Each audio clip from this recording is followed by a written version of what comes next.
When I was 20 and captain of an undefeated American football team, I could do 70 push-ups. What push-ups, right?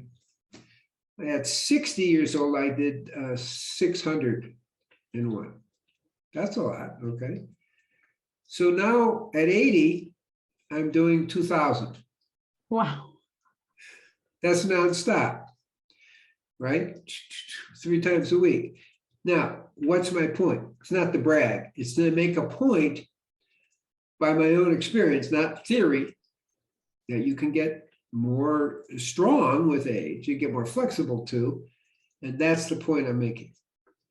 But we have to let go of the mythology that we create, mindset. I'm really in my 80th year.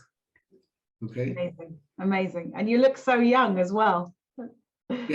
And I feel young because one of the things I am teaching is that with age, we can get stronger, more flexible, and clear and deeper in our thinking. It's a mindset, you know. For example, the diabetes question came up. Well, it's incurable. Can't. Well, if you think that, you'll never get cured. But if you run across someone like me who says, well, fine, we cure 61% in 3 weeks, it's like, okay, we've now let go of that idea. So in a sense, why I'm sharing this is actually to help people let go of the myth that with age, you get weaker, more feeble, and less flexible, less breath, and you start to contract. But truly, you can keep expanding with age.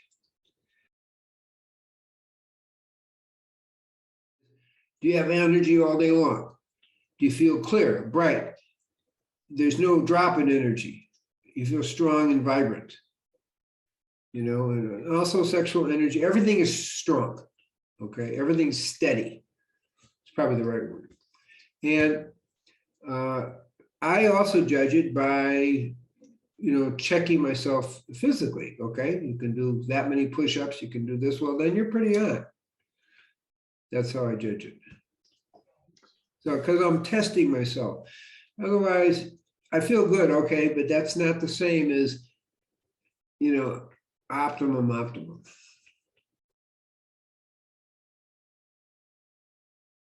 I actually saw the petals, I saw the colors, and I saw and experienced the energetic teachings of each chakra. That was it. It was more of a right brain understanding. So that was, and I'm thinking, why is this happening to me? Okay. Well, in my book, Spiritual Nutrition, I describe all this. And I describe the 72,000 nadis, the channels through which the spiritual energy, we call it Raha Kadesh or Kundalini, moves. And that was part of what I was to do, is give the anatomy. And also, consequently, also how to eat in a way to make that anatomy optimize. So you become a superconductor of the divine. I also got a message in the same meditation. You should learn to eat in a way that feeds the Kundalini.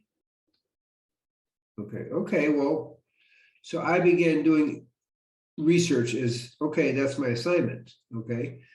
And that's where I evolved the idea of a 100% vegan, at least 80% live food diet, because it best amplifies the flow of the spiritual energy, the Ruach HaKodesh or Kundalini, through the chakras, but also through what we call the nadis.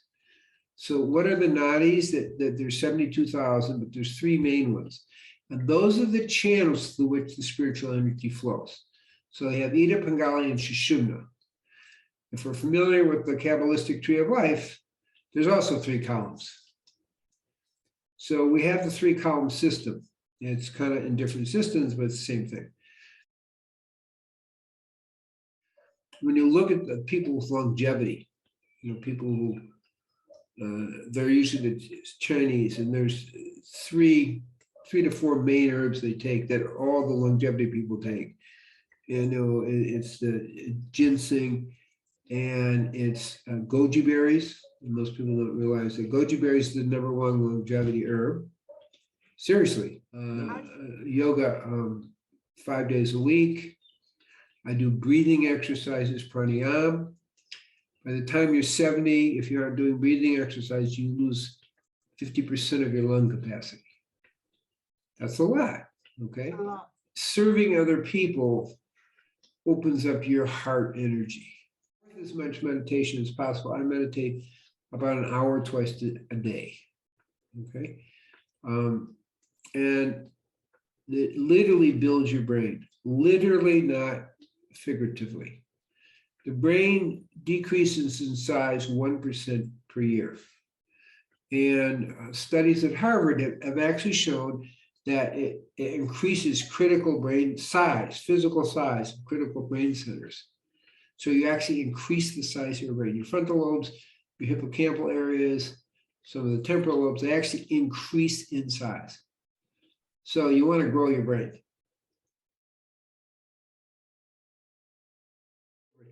It's really good to work with a spiritual teacher because they've already fallen through enough holes that they can guide you. Okay. That's the benefit. Yeah. They don't have to be liberated.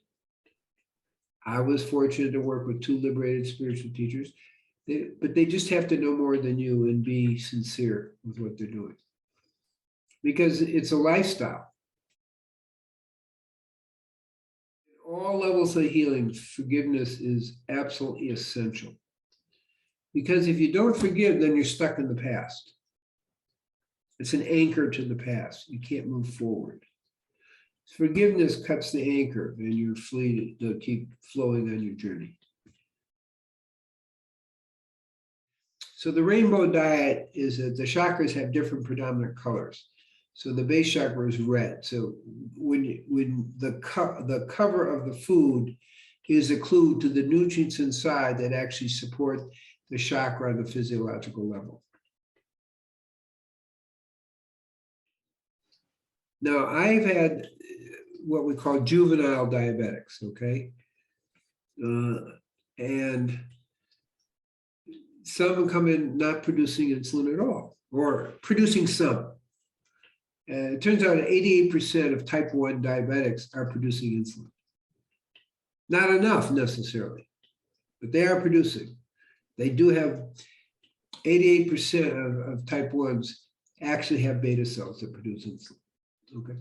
So as I work with them, there's one kid that came in at 1 and we went to 2. Healthy insulin is from 2 to 10. Just get the numbers and you'll understand what I'm saying. So he comes at 1, that means it's barely producing any insulin. But I'm working with him over time. You know, we started when he was 5, you know, and soon he's at 2. And then now he's 10 years old and he's at 5. Well, 5. Well, that means he's producing a healthy amount of insulin. He's off all medications, but he's fine. What's the meaning? Well, we're seeing it, people actually producing beta cells. It's the only conclusion you can make. They're making beta cells and their beta cells are working.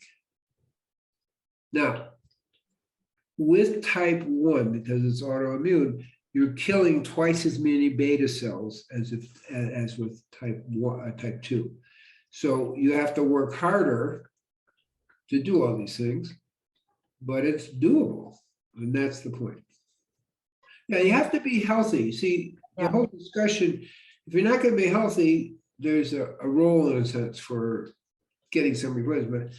It's way safer to be healthy and naturally you will raise that. I also find that with neurotransmitters. We're not talking so much about that, but people's clarity of mind, the dopamine and the serotonin with the natural diet naturally will raise them to optimal levels and keep them balanced. So that's what I treat depression, you see. Yeah. Hey, very good.